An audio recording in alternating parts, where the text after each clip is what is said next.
Today I wanted to talk about the new game from Asymmetric Publications. If you're familiar with Asymmetric, it's probably because you remember their previous game in the Loathing series, Kingdom of Loathing, which was a free MMORPG that launched in 2003. From 2003 on, they continued to update the game, and as far as I know, they still update it to this day. But in May 2016, it was announced that Asymmetric was working on a new game in the Loathing series. It wouldn't be another MMORPG, but rather a single-player RPG called West of Loathing. Fast forward to today, my half-assed history lesson is over, West of Loathing has been out for a little while, and I'm going to try to explain why you should buy it as soon as possible, if you haven't already. West of Loathing is, without a doubt, one of the most charming games I have ever played.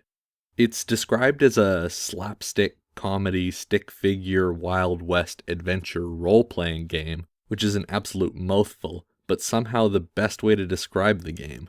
It's all of those descriptors, but slowly over the course of the game, it becomes more than just the sum of its parts.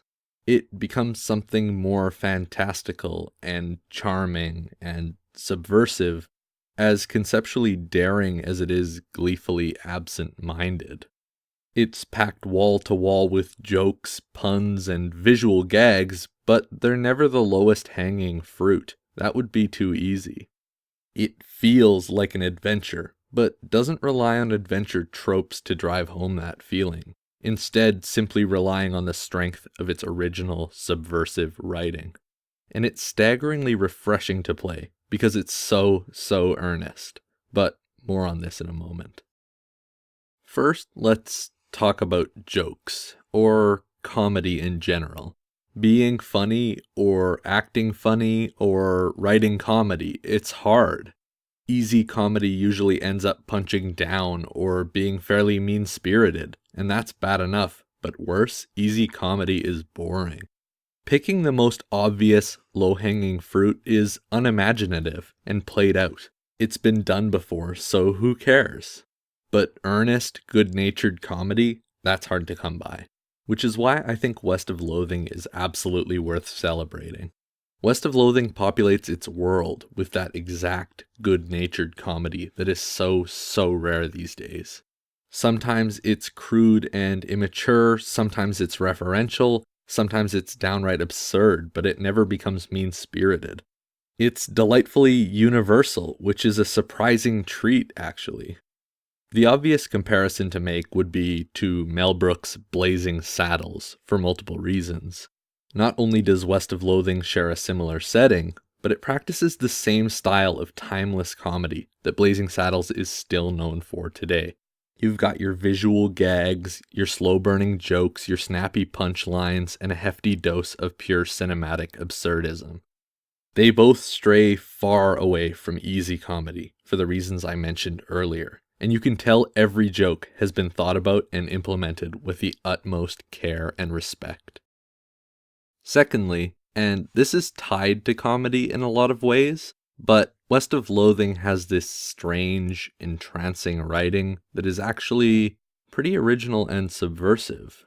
It fleshes out this wondrous adventure, but it does it in a completely unique way, never relying on thoroughly tired tropes. The game's actual story or narrative arc is pretty simple, though. It follows the player character as they head out into the world for the first time, with their eyes set on the distant city of Frisco. But hidden beneath all that, beneath the simplicity and below the surface and in the cracks, is a world that is bizarre, hilarious, and surprisingly human, all at the same time. One moment there may be a terrific slice of character development, and the next moment, an immature but hilarious poop joke. You could learn salient details about a companion's past while traveling, and then reach your destination, a cave where they mine for soup instead of ore.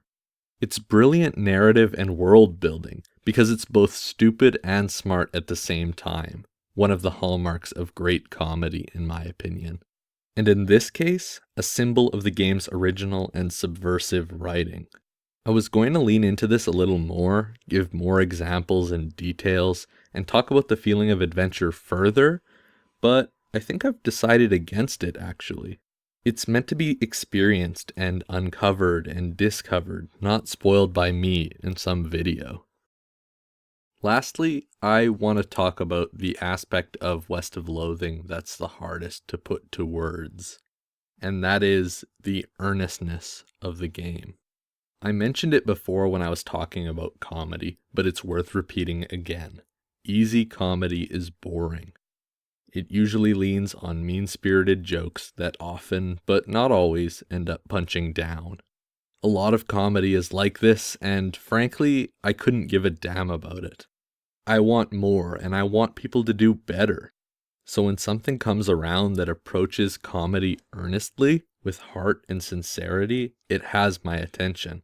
In discussing West of Loathing prior to this video, it was mentioned to me that West of Loathing was kinda similar to the 2014 game, South Park: The Stick of Truth. I played and completed West of Loathing multiple times, and I couldn't disagree more. South Park's brand of edgy shock comedy is the exact type of easy, boring comedy that I keep mentioning. The jokes in South Park don't even feel like jokes. It's mean-spirited and punches down often, but it's defended by its creators and fans as satire. What they fail to realize, of course, is that satire requires a clarity and sincerity that South Park has never delivered on. Which is why I think we need to celebrate West of Loathing. It's almost universally sincere and good-natured. It's the antithesis of most modern comedy, especially comedy games, which is refreshing as hell. And geez, in 2017, a little earnestness goes a long way. West of Loathing represents everything I love about games, and everything I love about comedy. It totally eclipsed my expectations and charmed me almost instantly. That probably sounds like an overreaction, but I truly feel that way. It does it by being funny, but never picking the lowest hanging fruit. It does it by being subversive and original, never reusing tired tropes. And it does it by being refreshingly earnest, which is a godsend in 2017. I've just spent all this time fawning over the game, and I hope I've convinced some of you to try it out. I can't recommend it enough. Games like this don't come around that often, so sleeping on West of Loathing would be a huge mistake in my opinion.